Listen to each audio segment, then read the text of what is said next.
Welcome to the Thornton Review. The show designed with you in mind. If it's important to you, it's important to us.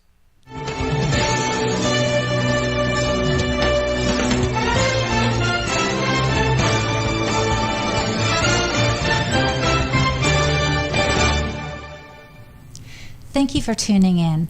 Charles couldn't be here because he had a prior commitment with the Santa Rosa Island Authority, which is one of the many boards that he serves on. So we invited Edwin Howard to be the co-host. Ted, it's really great to have you on the show. Thank you for being here.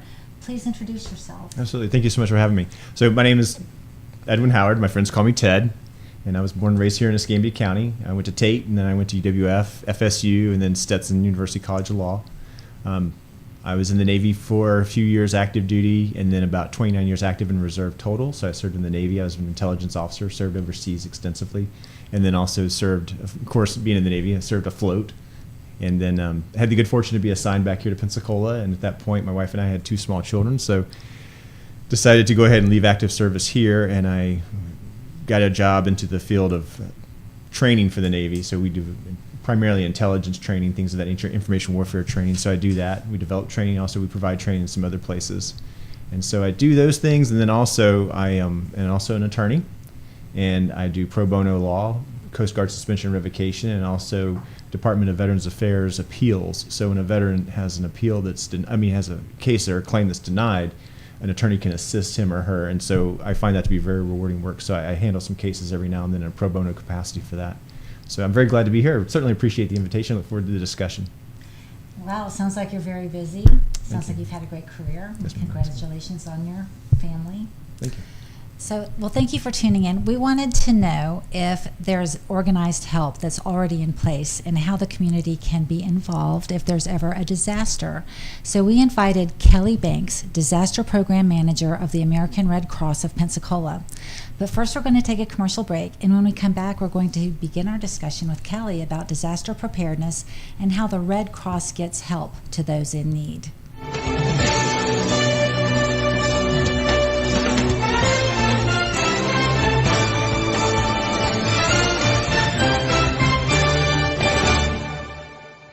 Alpha Fence Company can install any type of fence. When you call and mention the Thornton Review, you'll receive a $100 discount on your fence. They also offer military discounts. Vinyl fence, wood fence, aluminum fence, chain link fence. If it has the word fence, Alpha Fence Company can do it. 850-586-8020. 850-586-8020.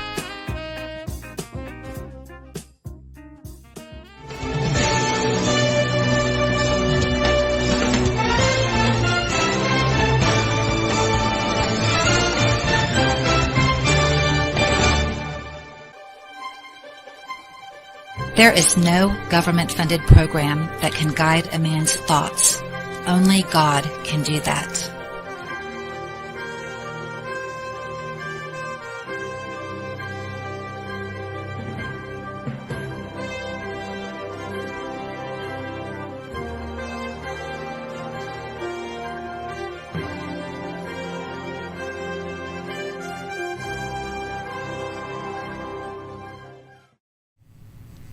Hi, welcome back. So as PUESCHEL has mentioned, we're very fortunate today to have Kelly Banks from the Red Cross with us. And during the break, we were talking about the Red Cross, and I just happened to remind everybody, I saw something today that the 21st of May, 1881 is when the agreement was made here in the United States. Clara Barton, I can't remember the other individual's name, to actually form an American chapter of the Red Cross. And so what a lot of people don't understand is the Red Cross, I shouldn't say a lot of people, but we tend to forget sometimes that the Red Cross isn't just a local or national organization. It's actually an international organization.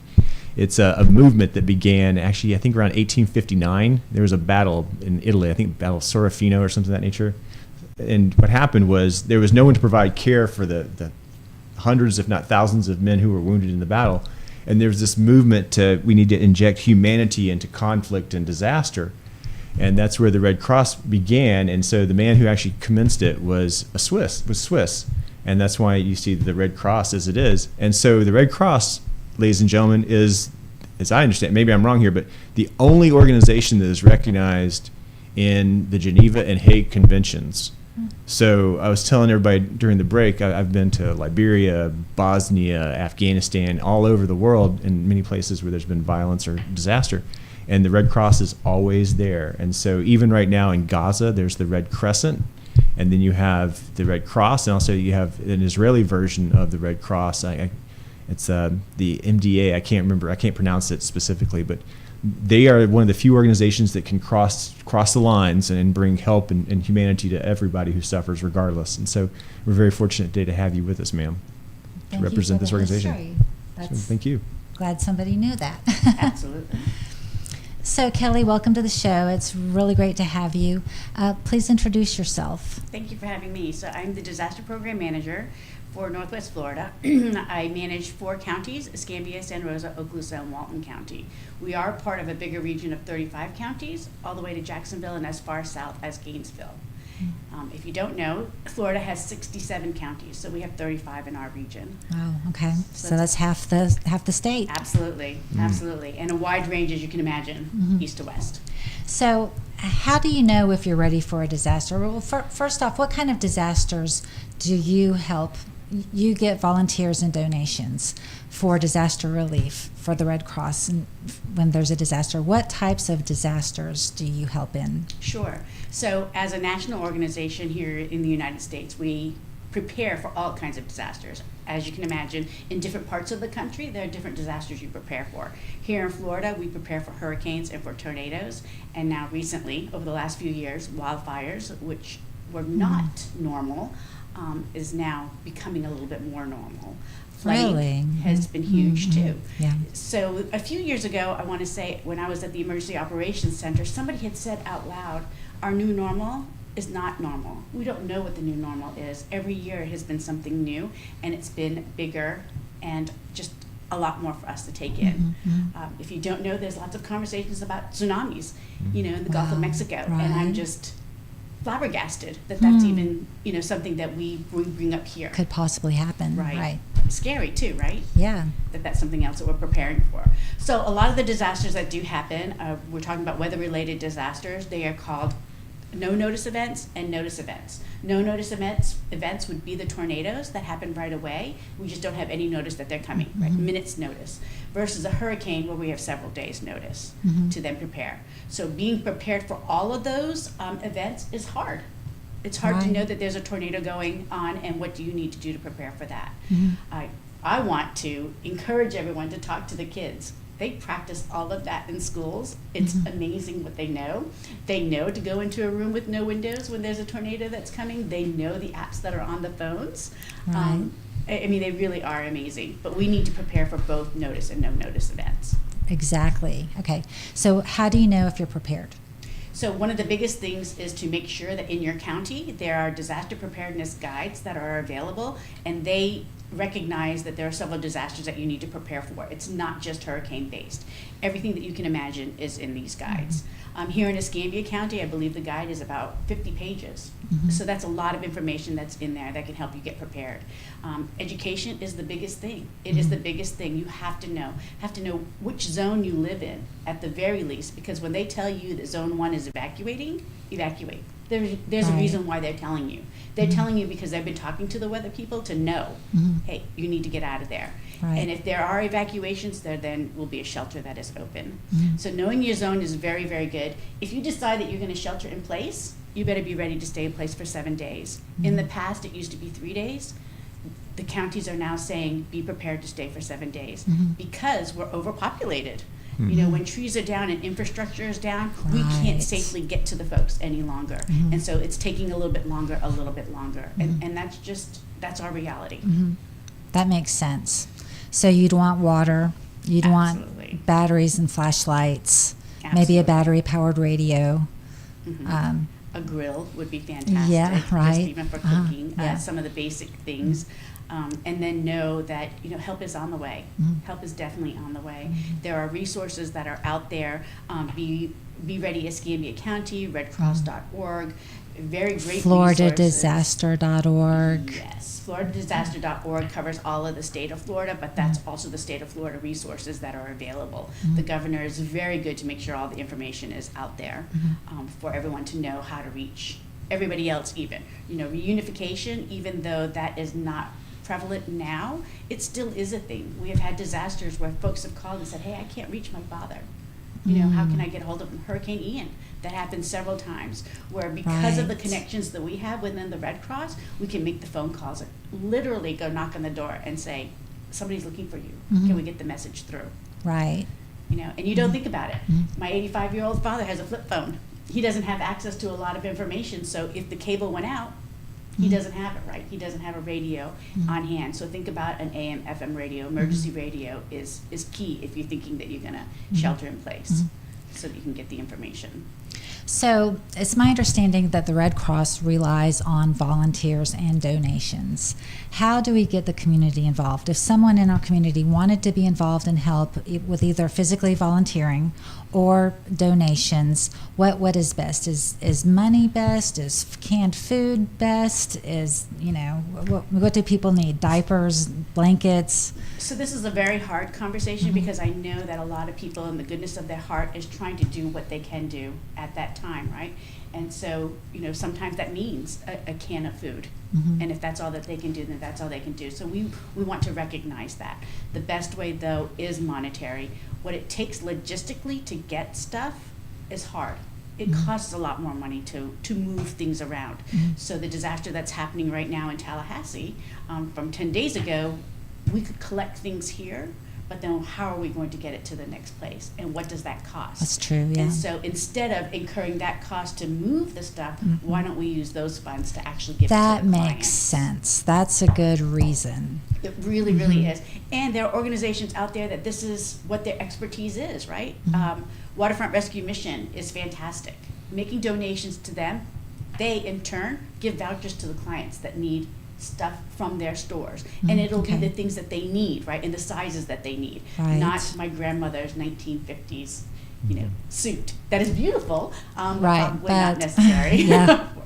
So it's very interesting that, I never thought of that in the beginning because I always thought, when I first started, well, sure, I can go through my closets and I can go through my pantry and give some of those kinds of things. But then, There might be an organization that could use that stuff, but the Red Cross is mainly monetarily because you're helping people outside of the area.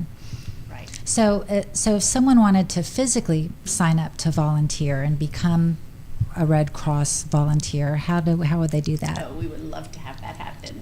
So on redcross.org, the very first pop-up that comes out is how you can volunteer. We have an amazing mission, alleviating human suffering in times of disasters through the power of our volunteers and donors. I mean, as a nonprofit organization, we can't do it with volunteers. We can't.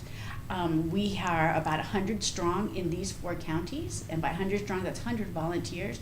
Sounds like a lot, right? It's not a lot. It's not a lot. If we were Compared to the amount of people that need help and Absolutely. the areas that they can help. Absolutely. So, and I can take, for instance, the disaster relief operation that's in Tallahassee right now. They have done the damage assessment, over 500 addresses that have had major or completely destroyed. So that's Wow. 500 families, not family units, because sometimes there are 2 or 3 family units in their homes. And how are we helping them? Where are and what those does that people take? now? They So went some to, are in shelters, some are sheltering in place, some have gone to family and friends. right. I mean, it's really amazing. So think about what happens behind the scenes to contact those people, the phone calls that are coming in, sharing the information that we have, and then hopefully doing enough fundraising to give them some financial assistance. Absolutely. I mean, the amount of people in the background. So I'm telling you, 500 addresses, on the backside is probably we need 1,500 volunteers. So volunteering for something very specific, if it is a disaster that's in your own area, even if you go to the shelter that's open or the local Red Cross office, they will help you. We call them event-based volunteers, and based on the conversation that we have with the different members of the community that want to volunteer, we'll then figure out what's best for them. It could be that, I'm 16 years old and I have a strong back and I can clean out the coolers, right. right? Or that, I'm Any 25 years old. physical and- help. Right, and I can move the cots. Or I'm 75 years old and I can sit in front of a computer and greet people. Yeah, welcome people. Right, exactly. So there are jobs for all different ages, sizes, shapes, anything that we have available. And what is the website they would go to volunteer? www.redcross.org.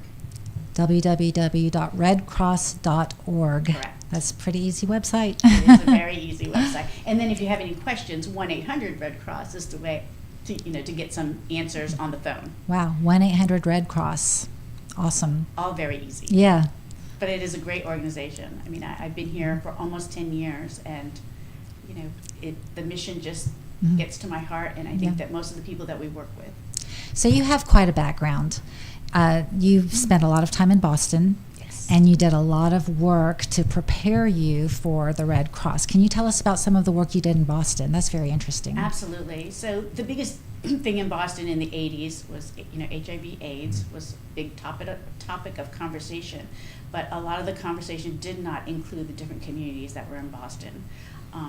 And by that, I mean, the Chinese that were there, the Southeast, the Italians in the North End, the Jamaicans, Jamaica Plain, all of them, that nobody was really talking to the immigrants that were coming in and sharing that information, one. So you got involved with an organization that was in contact with these different communities. Exactly. And you had a heart to go in and help and Absolutely. create programs and catapult programs that were already in existence. Exactly. And actually make something happen. Exactly. That in itself was a disaster, just the language barrier, right? Right, okay. Getting the classes that were started, the English classes, and not only that, but really listening to the community to know that what they needed on their police force and in the fire departments was members of their own community that spoke their language, that knew their culture.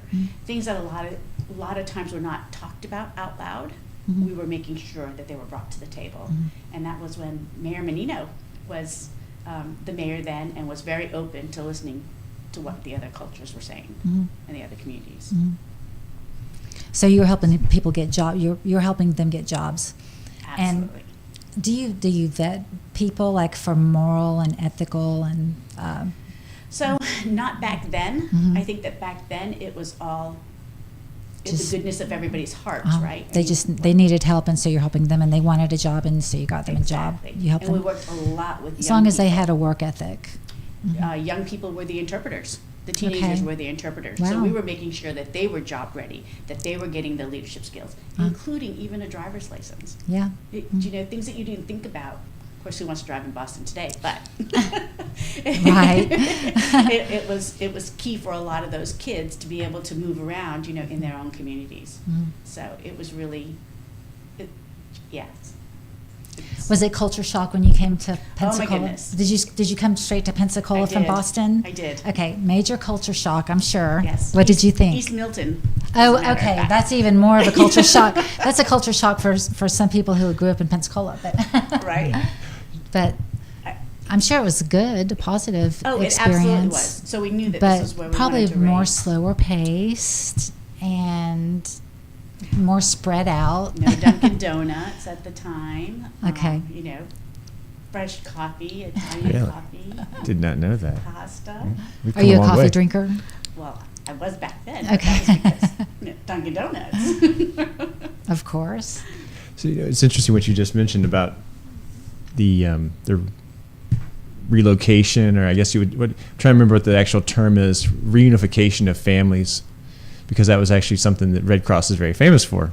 In fact, Clara Barton was found POWs at Andersonville. And so the thing I think that, this is just my opinion, and a lot of people don't understand about the Red Cross is, Red Cross has, first of all, traditions, expertise, global resources, global reach, global expertise. They can bring all that to bear. And I was just wondering, like, the people who work for you or the people who volunteer, who are they? What are their backgrounds? What kind of people are they? So our average age here, I can speak about the 4 counties here, or the 35 counties, is probably about 68 years old. So they're mostly retired. A lot of them are retired military that have run into the Red Cross, during Right. their service time. For others, it's because they've gone through a disaster.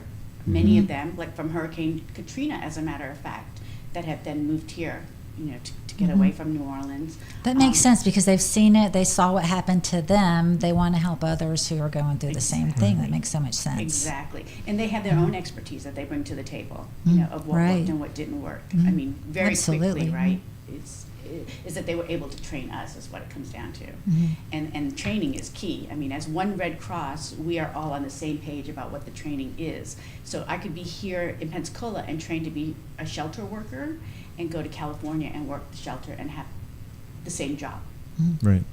that I need to have. So that's only been the last 10 years that the Red Cross has done that. So when there's a disaster, you know, it seems also, were you involved like when the oil spill happened? I think in 2010. Was there a Red Cross, or I guess, but if there were like a more like an artificial disaster, oil spill, or you know, industrial accident or something like that, there'd be a Red Cross involvement there too. There was, and there was a Black Hawk that had gone down on Navarre Beach. Right. It was 12 years ago. Had a presence there when they had the shooting on base. Right. A few Christmases ago, we were also there. I mean, our whole stance is that we are not judging anybody. We just want to provide the humanitarian part, and a lot of times that just means someone to talk to, right? People just need to know that there is somebody there that cares. Absolutely. That's, and it that could helps. involve snack, food, water. Psychological and emotional support during something terrible that's happening is so important. Exactly. And just knowing that somebody cares and knowing that somebody is there with you for emotional support, but that physical help is on the way. Absolutely. That's important. Absolutely. Yeah. So when there's a disaster or some type of incident or something like that, you know, I was thinking like blood donation. Maybe I'm wrong here, but it seems like every time there's a hurricane or something, you hear, hey, we need people to donate blood or something. What are the kind of things that, as in your position, that you look for that you expect to be disrupted, or places you think people need to put their attention once things calm down? What kind of things need to be recovered or reconstituted? So the biggest thing that we are focusing on is housing and health. Right. I mean, housing is just huge, right? The housing that's out there is not affordable, and so lots of conversations about affordable housing. We have partnerships within the community. Waterfront Rescue Mission is the biggest partnership. My Father's Vineyard, Maxwell House, the respite center that's over on Palafox too. Those are all of our partners to help make sure that people don't become homeless, that do not want to be homeless, right? There's two different groups that are out there. Right. Some that want to be and they're okay with that. Well, they still need to be taken Some care that of. have a lifestyle that Right, and then many that don't. And so some people are legitimate. I have my two categories are legitimately homeless and homeless because of decisions that you made that were very bad decisions, and you're probably still making them and you're homeless. So the legitimately homeless people are people who've lost the house, like the people in Tallahassee right now, the 500 houses that were destroyed. Those people are legitimately homeless. They probably have jobs, they have families, they're doing what they're supposed to do in the society, they're contributing to society. So I'm happy that you're helping. So our biggest resource I feel at the Red Cross is, especially in disaster cycle services, is the recovery piece. We don't just kind of throw money at people. We don't do that. This storm in Tallahassee is 10 days old now. So what have we been doing for 10 days? We've been doing mobile feeding. So getting hot meals out to the communities. We have a shelter available. You don't have to stay at the shelter if you don't want to, but at least it's cooler, quieter. Get a shower if you want, food if you need. Maybe you need tarps. I mean, anything that we are able to provide, we're going to try to make that happen. But the other services that we have available are health services, which are our team of nurses, our crisis counselor, our mental health professionals, which are our team of psychologists and psychiatrists, and then our spiritual care. So those are what makes somebody whole, right? And then the other part to it, even though we have fundraising that's happening and we're able to give, let's just say $500, per family as a one-time gift, but we want to make sure that we're working with them for the next 30 to 60 days so that they do have a lot of the things to start on their own recovery. And what does that mean? Maybe it means connecting them with the churches that are putting tarps on roofs. Maybe it means connecting them with these insurance liaisons to get their insurance up and running. Maybe it's working through the FEMA stuff. All of those things are part of what we do in recovery, and that's where we are good at. Just as you had said, Ted, that we have our fingers out there. Our web is out there for a lot of people to come in and come help. I mean, it's really, really amazing. You said something about maybe I misheard you, but did you say something about there's a recovery cycle or something of that nature? Well, we're going to get to that. Sorry. No, that's a great question. I love the question, but we just have to go to a commercial break. Oh, sorry. So we want to remind our viewers that the Thornton Review is doing interviews with candidates this election cycle. As a candidate, if you would like to request to come on the show, please message us on our Facebook page, the Thornton Review Show. It's got the word show at the end of the Thornton Review Show, or email us at thethorntonreview@yahoo.com. We're going to take a commercial break, and when we come back, we'll continue our discussion with Kelly Banks, Disaster Program Manager, American Red Cross of Pensacola.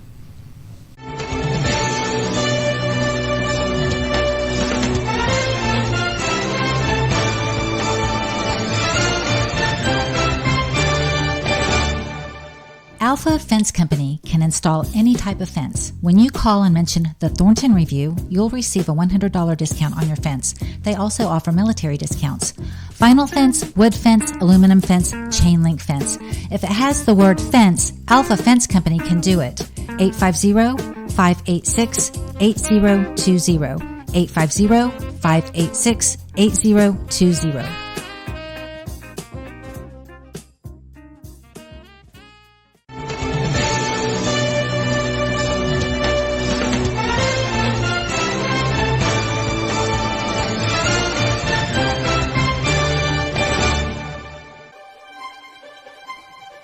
There is no government-funded program that can guide a man's thoughts. Only God can do that.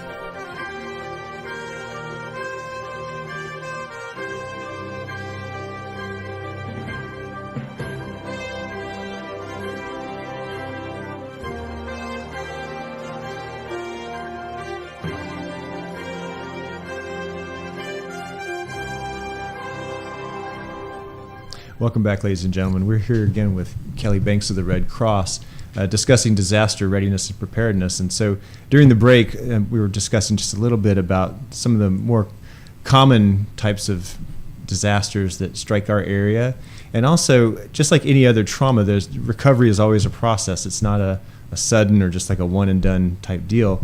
And so, Kelly, if you don't mind me asking, what are some examples of more of the everyday things that happen, everyday kind of events that you have to address in your position? Absolutely. So one of the fun parts is the education piece. We have Pedro the Penguin for 5-year-olds to like 8-year-olds, and then we have for the older kids the Pillowcase Project. All fun things to talk to kids about how they can prepare and kind of own being part of the solution and not part of the problem, so that the adults will take care of the things that you need, like water, food, clothing, those kinds of things. But what is it that will make you feel a little bit more comfortable and calm, right?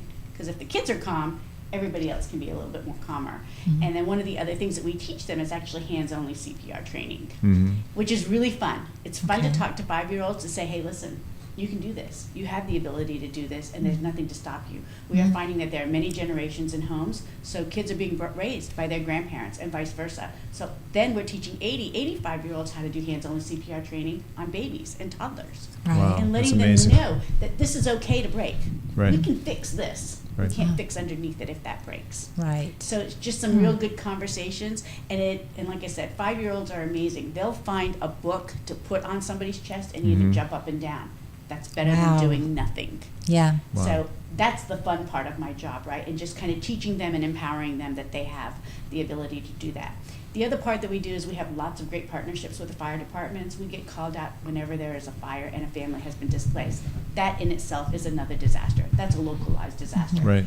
That happens a lot more than I want for it to happen, 24/7, right?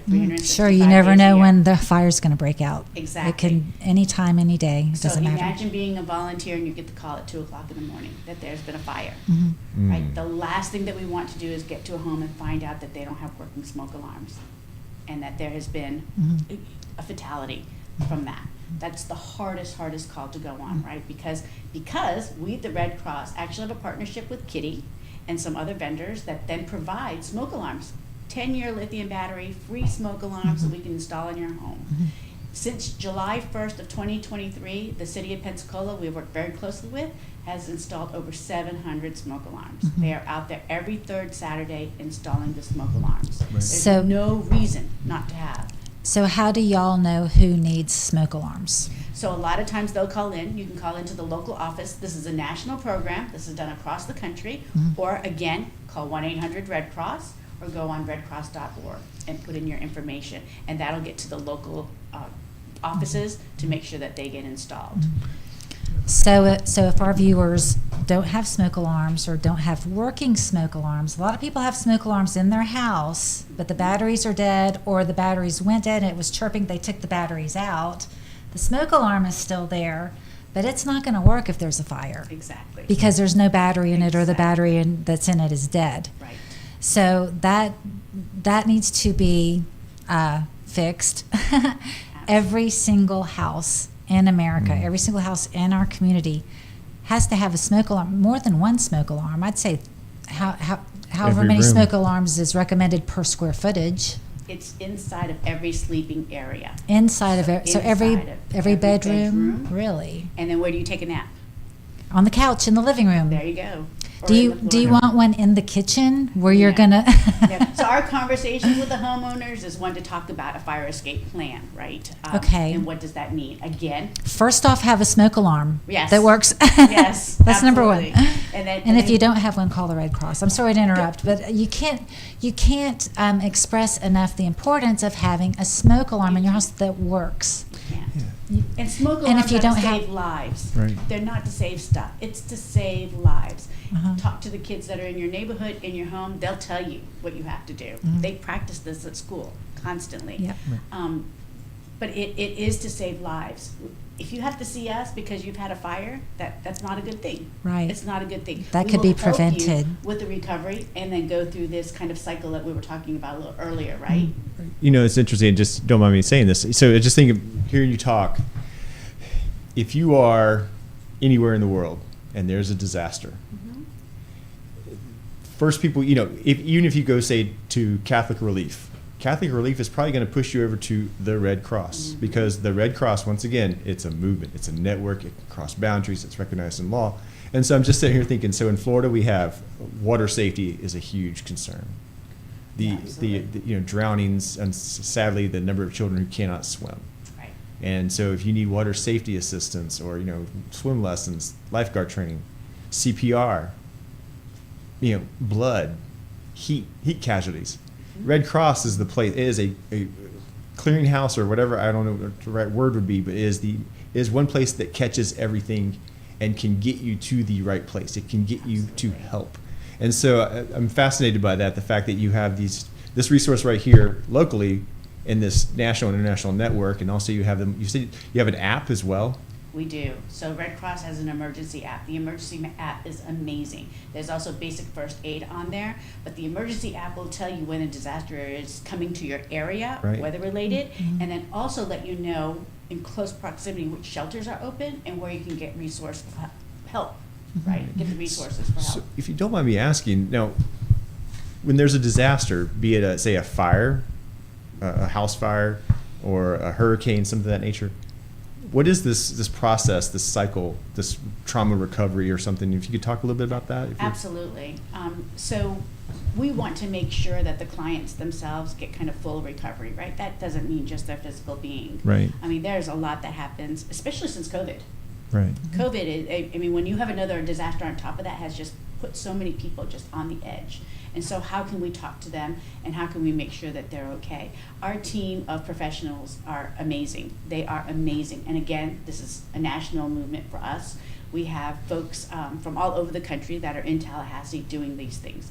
So our health services make sure that all of your medications are replaced because you've lost them. They can also help make sure that your medical equipment is replaced, including wheelchairs, hearing aids, dentures. These are the bare necessities that you need to live, right?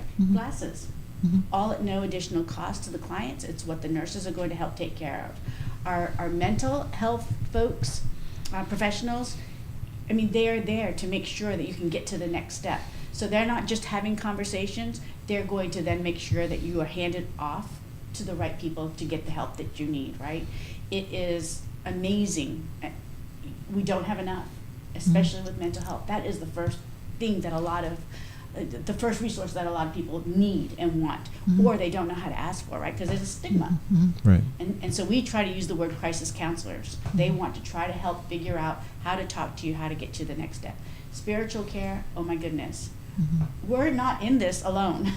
And we can't do this by ourselves by any means. We have so many different partners, but the faith-based organizations are the ones that are going to help us. They are the ones that are going to do the majority of the work. They are the ones that are going to clean out your yard, put the tarp on your roof. Yep. They are the ones that are going to do that, not the Red Cross. We are the conduit to bring everybody together. So the spiritual piece has been amazing also, because then they're connecting or reconnecting families with their churches, Right. right? Which is huge. Or with a church. Exactly. And that's important. Right, and knowing there's many churches that are out there, each church usually specialize in something. In the Milton area, I know that there are several churches out there. One does just baby, right? Diapers, formula, any of the baby equipment. Another one does just adult Right. medical equipment. Sure. You know, the Depends and all that kind of stuff. And another one does, you know, food pantry. One does a cold weather shelter. I mean, it's really just amazing. Each of the churches know what the others do too. So how can we pull them into our conversations? What I've always just respected so much about the Red Cross, though, is that they have they're totally universal. You know, like right now, if you're in Gaza and you're whatever, and you're injured, regardless of your allegiance or religion or whatever, you will be treated. The Red Cross will care. And same applies here. You know, we're talking about religious organizations, but they serve people of every denomination or no denomination or no belief. It's Absolutely. amazing. It's an amazing Absolutely. organization. Somebody asked me, you know, what does it mean? Because one of the first courses that we teach is everyone is welcome. And, you know, my answer is, well, we need you to bleed red. Right. If you bleed purple or blue, we're going to make lots of money. We're going to donate it to the Red Cross, but we just need to know that you are a human and that how can we help. So one of the other things, though, that the Red Cross has done, and this is fairly recent in the last couple of years, is to say pets are part of the family. Like, that has not been the case for a long time. And I think that that's just because, you know, we think humanitarian, you think humans. You don't go into this world of, you know, the four-legged. Well, if your home is demolished and you have dogs and cats, then they're not just going to stay there while you leave. Exactly. Hopefully they'll get help. Exactly. And how hard is it if they show up at the shelter and say, well, I've got my 3 cats in the car with me, you know, I'm going to bring them in, and for us to say, well, they have to stay out in the car. Right. That's just wrong, right? Probably. Do you provide kennels, like So we can. cages? Yeah. We do have that, and then we have relationships, obviously, with a lot of the animal shelters and the animal catchers and things like that in all the different counties. But that is now an activity, and each of us is specialized in an activity that somebody is specialized in. Is for the pet piece of that. And so in all the shelters that we go into now, we have identified an area for pets. Pets. So yes, they need to be kenneled. We don't ask Sure, if they've been of vaccinated course, or anything, yeah. but the clients themselves are responsible for their pets. So we can help with getting kennels, we can help with getting food, but we expect them to take care of their pets. Right. And as far as this is just a kind of a side question, but as far as like the sleeping arrangements, are they with their pets in Not- the or so the sleeping is somewhere else and the pets are in a different area? Usually. Because there might be barking dogs or meowing cats, and if people are trying to sleep, if you have a whole group of people trying to sleep, that Right. has to be off. Right, On its own. absolutely. Mhm. It all depends on the circumstances. I think that every circumstance is different. We had opened up a shelter in Escambia County back in June, and there was one pet, and everybody was okay with the pet being in the sleeping area. But we had that conversation. Calm, very calm, quiet Right. pet. Yeah, docile. But we did have that Yeah. conversation with everybody that was in the shelter, so that Sure. everybody was comfortable. Great. Makes sense. Making those kinds of accommodations are new for us. Mhm. And I have a dog. I wouldn't go into a shelter without him. Right. Yeah. Well, it's not just a service animal. It can also. It sounds to me like it's A pet. the pet is the family It is. with the Yeah. family as well, and it's interesting. Don't mind me asking. What do you think are the misconceptions? We talk a lot about sometimes in law or medicine or whatever. We talk about barriers to care, barriers to justice, whatever. Is there a barrier, any kind of barrier you think exists out there, misconceptions about the Red Cross's assistance or what we should expect during a disaster? Absolutely. I think that everybody thinks that we're a government agency. They think that we're funded by the Government government. funded, right? And we're And you're not. not. We're not. All of our donations come from big companies for sure, but also from the community. Individuals make the most of what the donor dollars that come in. I think that is a huge misconception. And I also think that they don't realize that we are One Red Cross. So we are a big organization, even though we are a nonprofit. We do have people up at the top. We have, you know, national headquarters is out of DC. They do put the policies and procedures in place for us to follow. We have rules that we have to follow. In the past, and in the past I'm talking 10 years or greater, there were other things that each local office could do independently and separately. That is no longer true. We are all governed by One Red Cross. Right. And so that has made a huge difference to us because now we're able to give the same services across the country Right. versus Pensacola would get something different than what Milton would get, Right. what Niceville would get, because it depended on those offices doing their own kind of fundraising. Right. So it's Well, great in a lot of ways, yeah. but in a lot of other ways, it's not, right? Yeah, because geographical areas may differ and may have different needs. So Exactly. depending on what you need, you know, if it's just if there's just one list of things, but what you need isn't in the list, it might. Right. Is there anything that when you've dealt with people that, you know, that has caused people to not seek assistance that people shouldn't think about? Like, what I'm thinking about here is next time there's a disaster or a hurt, whatever, what are the questions, what are the things people are going to think that you want them to say, hey, don't think about that, just come get help? What are the kind of things they need? So I think for a lot of people, they don't like to ask for help. Right. I think that's the biggest thing that stops them, or they think that they can handle it by themselves, or they're proud, Right. right? And they don't want to show weakness, and that is really hard. And what we try to do is to at least educate everybody to know that we are here as a resource. Maybe you don't need to call us today. Maybe you don't need to call us tomorrow. But you know what? Maybe you do next week, and we're here. Make the call. It just doesn't hurt. I always say to everybody, ask me anything that you want to ask. Anything that I have, if I can say yes, I'll say yes. If I say no, before you ask the question, the answer was already no. Right? Right. If you don't ask, you don't know what the answer is going to be. And we want to get to yes. That is our motto is we want to get to yes. So if you tell me that you've lost your contacts, let's get to yes. Right. You know, you told me that you've lost your service medals.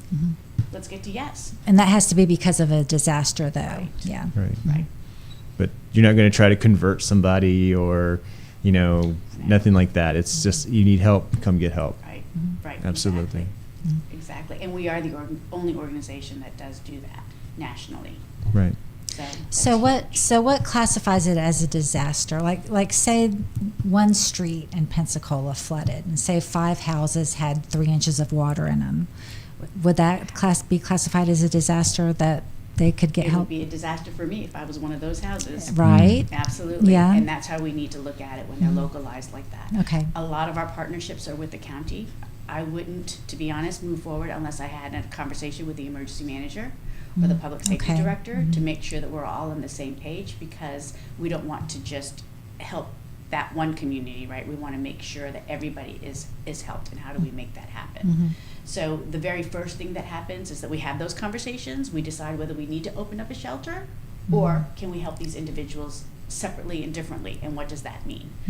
We want to be able to give the same financial assistance, but they might need something different. Right. Right. Somebody might need legal services because they're a renter, and you know the landlord is not doing anything. The landlord's telling them they have to leave. Well, that's okay, and we can probably help make that happen. But what about your deposit now? I mean, you didn't make it flood. Right. Right, so it's those kinds of conversations that we want to make sure that we're having with each individual family. So the recovery plan or the cycle that we have is individualized. It's not the same across the Right. board. That's interesting. It's individualized. I like Yeah, that. I do too. It's interesting. I think years ago, was it Century was hit by a storm or a tornado or something, and for FEMA to declare it a disaster, it had to reach a certain financial threshold. Exactly. Well, it's one thing if it's in downtown Pensacola. You're going to meet that quickly because of the value of real estate. It's another thing if it's up in a place that is Okay. distressed as Century. And I remember there was some serious discussion about whether or not they could, I guess the senator would have to ask, somebody would have to request a waiver from the president. But that's interesting. It's individualized. It's to them. For us, it's definitely individualized. So the day I started the Red Cross was the day before that Century tornado. Oh, Wow. 8 days later, the very Oh. past tornado. Right. Oh, wow. And I just thought, what am I doing? You This is came here for a too reason, much didn't disaster. Do you know there's too much of just I don't My know. grandmother would say, "You brought those tornadoes with you." So I can get the experience. But we do work hand in hand to make sure that the county has all the damage assessments that Right. they need to get that to the governor, to get the declarations made, right? That's the process that we're in right now in Tallahassee. So now we've collected all this information, we have to share it with everybody to make the declarations so that the citizens themselves can get all the help that they need, not just what the Red Cross can offer, right? We want to make sure that the Right. government raises their hand and says, okay, it's time for us to come in. Right. And so how can we provide all of that information? Constantly sharing information. So you handle widespread disasters and localized smaller disasters, individual disasters, Absolutely. fire, single house fires. What are the chances of having like a wildfire around here? So we just had one a couple of months ago down by Perdido. Mm-hmm. And what did that do? That had the emergency manager call us and say, Liberty Church is going to open their doors, bring your stuff, your people. We have to evacuate Mm-hmm. all of these neighborhoods. Wow. I understand. And that happens within hours. Mhm. Within Wow. hours, we're up and ready to go. What month was that? Was it really dry Just here? a few weeks ago. Remember It that? was like a few months ago, right? Very shortly. I want to say March. Right. Wow. How many people did you eventually shelter? Do you know? So interesting. Was it a enough. condominium? It was a condominium. So that was several years ago. A whole condominium went flat. Right. That was a few years ago. But this was just recently. I want to say it was March of this year, Hmm. where it was a small fire that had just gotten out of control. It was very, very windy Uh-huh. that week. Right. And it ended up over off Gulf Beach Boulevard. I want to say there's a Habitat for Humanity community out there, and it ran right around the backside of there. So they evacuated everybody. Was Thank it like goodness- forest area? Right. Oh gosh. Thank That's goodness too bad. we only had a couple I mean, people it's- that came in for clients Mhm. because most everybody had somewhere else to go. Good. I mean, the last place you want to be is at a shelter. Mhm. You know, Mhm. it's, Right. They say I know you shelters don't are really- last resort. Yeah, you don't really want to be at a shelter. No way. But if a natural disaster, if a disaster strikes and that's your last resort, I mean, my goodness, Absolutely. take the shelter. Absolutely. It's better than live, under the bridge. Absolutely. Of course, Ted You lives in don't- Molino, is what I heard, so that's where I'll go. I grew up there. So many years ago. So, well, It's amazing. This is a lot, right? this was a good conversation. Educate, educate, Right. educate. I gotta check out that app. Know where Yeah. you live. So let's remind the viewers that there's an app that you can download. And what is the app called? Is it like on your Play Store or your It's the Red Cross Emergency app. Red Cross Emergency app? The Red Cross cannot survive. It only survives off of donations and volunteers. If you own a company, your company can donate. If you're a church, your church can volunteer, become a partner, right? Absolutely. And they're always taking monetary donations. Absolutely. So physical volunteer, physical help, and monetary donations are Absolutely. what makes it happen. It Yes. would not be able to happen. Yes. And nobody knows. I mean, a disaster can strike at any time, anywhere. You never know. It can They're be. predicting this season will be the most active. Mhm. So we're on pins and needles, but we're as ready as we can be. Mhm. I think we should try to have her back. Absolutely. There's so much. I mean, we could talk for hours about this. It's About amazing. I know. disasters Yeah. And smoke alarms. Please, please, please. Yeah, check that's the another smoke thing to alarms. remind everybody. Get a smoke alarm in your house, one in every bedroom, one in the living room. Call If- the Red Cross. We'll help put them in. Yeah. For free. Yeah, that's what I'm saying. Call the Red Cross, download the app, go to redcross.org or call 1-800-RED-CROSS if you need a smoke alarm in your house or if you need more than one smoke alarm. Absolutely. Batteries go dead And they're 10-year lithium batteries. and they're annoying when the batteries go dead. It's so annoying. They chirp or they go off and it's in the middle of the night. You want to sleep. So you take the battery out. Then you forget about it. Exactly. No more noise. Exactly. That's what it's time for, either a new battery or a new smoke alarm. And if you can't afford it or if you need help getting one, call the Red Cross. Absolutely. Wow. Do you have any more questions or input? No.